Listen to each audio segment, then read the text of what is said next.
course, we must think of the manipulatory possibilities of television.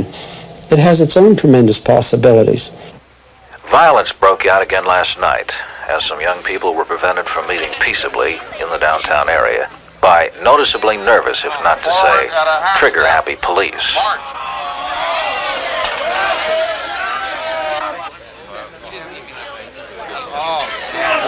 Frank Bushman, attorney for the young people who are to be arraigned in court tomorrow morning, pointedly remarked on this overreaction by the police.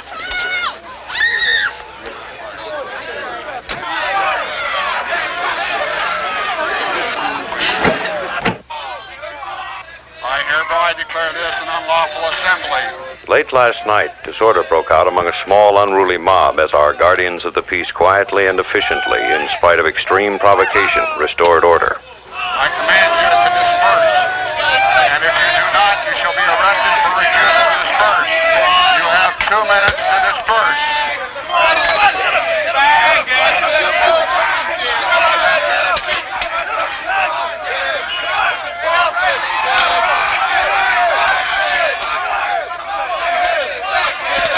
It is important that our courts make an example of these hoodlums and hand out the kind of sentences they so richly deserve.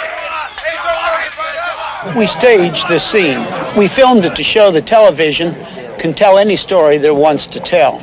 In both versions, the action was the same, and the actors did exactly the same things. However, the camera was placed differently. The editor edited differently, and the announcer told a different story. We would be naive not to realize that what we're seeing is an edited symbol. But the nature of TV is such, we see it with our own eyes, that we naturally look at it as though it were objective truth. For many, what they see on television is more true than what they see with their eyes in the external world. Let me stress, it is always unfair to say the media does this or the press does that. There are always individuals or individual publications, for example, that are not included in the generalization. But the mass media can be used by an authoritarian manipulating government or an elite. The elite gives the arbitrary absolutes, and then not only TV, but all the mass media can be used for manipulation. And a plot or conspiracy are not needed. All that is needed is that the people in the places of influence and those who decide what is the news have in common the modern results of humanism, the modern worldview, which we have considered at length in this series.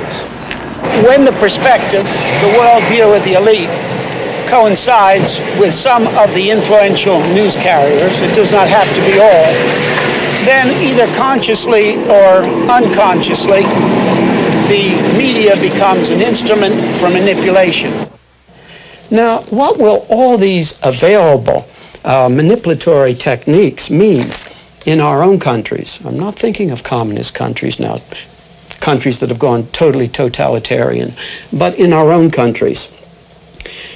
There will be people who will feel uncomfortable with the increased control and increased manipulation. But there's a dilemma here. It's a very profound one.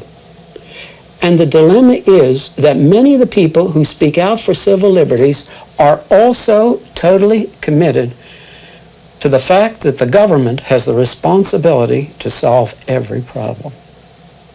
And there's a natural tension, a torque in these two things as they think both things. Now, as the pressures increase, and they just overwhelmingly increase as time goes on, at a certain point, where is the line going to be drawn? Certainly, if they have only the values, the basic values of personal peace and affluency, at a certain point, their disquiet will be totally submerged.